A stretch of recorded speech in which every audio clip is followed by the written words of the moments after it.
So China is backing Palestine. Meanwhile, Europe cannot make up its mind. And I must say it's not surprising. We're talking about 27 countries here. 27 countries are part of the European Union. All of them have a different role in this conflict. So consensus is hard. But forget country-to-country differences. Even within governments, there is no consensus. You may remember this minister from Spain. Her name is Ione Belarra.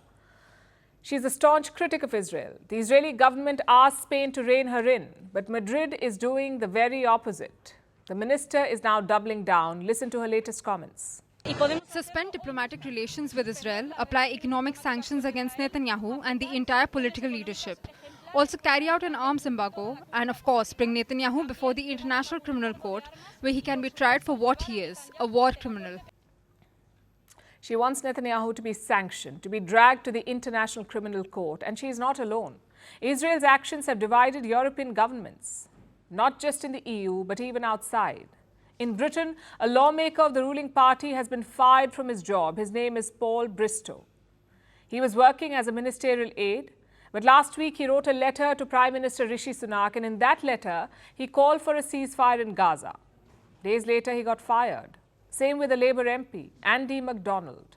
He spoke at a pro-Palestine rally recently. He was later accused of anti-Israel hatred. So the Labour Party had to suspend him. But the party itself is split. Their leader, Keir Starmer, says it is not the time for a ceasefire. But his senior MPs disagree. At least 35 of them are demanding a ceasefire, including 13 shadow ministers. Now, these divisions are all internal. The leadership can iron them out. What they cannot iron out are differences at the European Union. We have multiple camps there. The likes of Germany and Austria are Team Israel. You can understand why. Their actions led to Jews being driven out of Europe, so now they support Israel, Germany and Austria. Another camp supports Palestine. This includes Ireland, Spain, Portugal and Luxembourg. They don't mind criticizing Israel. And finally, you have the third camp, the centrists. This includes the likes of France and the Netherlands. They don't mind a ceasefire, but they believe in Israel's right to self-defense. These differences were exposed at two recent events. One was the EU summit. The second was the UN General Assembly vote. Let's deal with the EU summit first.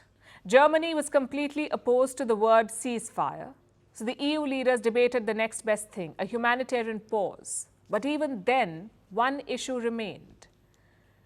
Would it be humanitarian pauses or just a pause? That's right, EU leaders could not agree on plural or singular, pauses or pause. It tells you how deep the divisions run. Same thing happened at the United Nations. The General Assembly was debating a ceasefire resolution. Just look at how the results panned out. Austria, Czechia, Hungary and Croatia opposed the ceasefire. They voted no.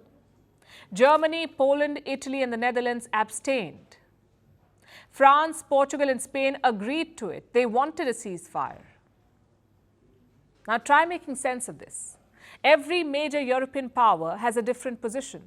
Forget same page, they're not even on the same book. The question is why? And the reason, one of the reasons is history. Like I said, Germany has a reason to support Israel.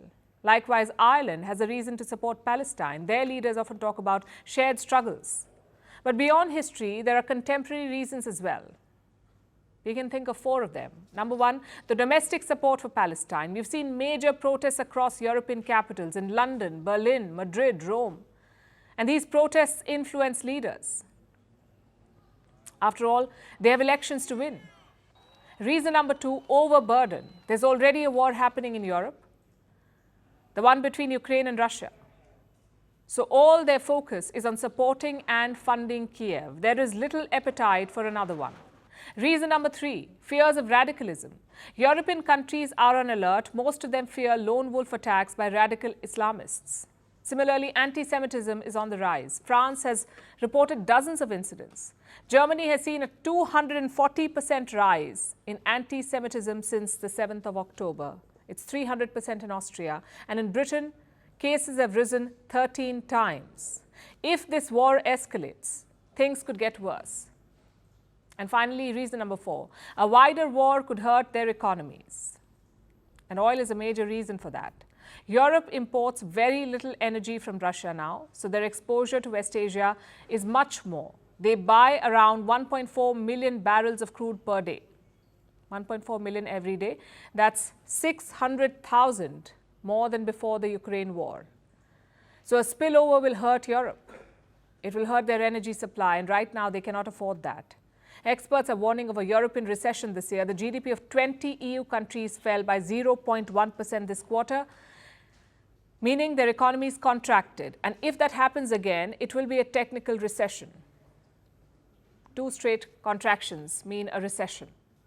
So Europe has its own balancing act now. History on one side and modern day politics and economics on the other.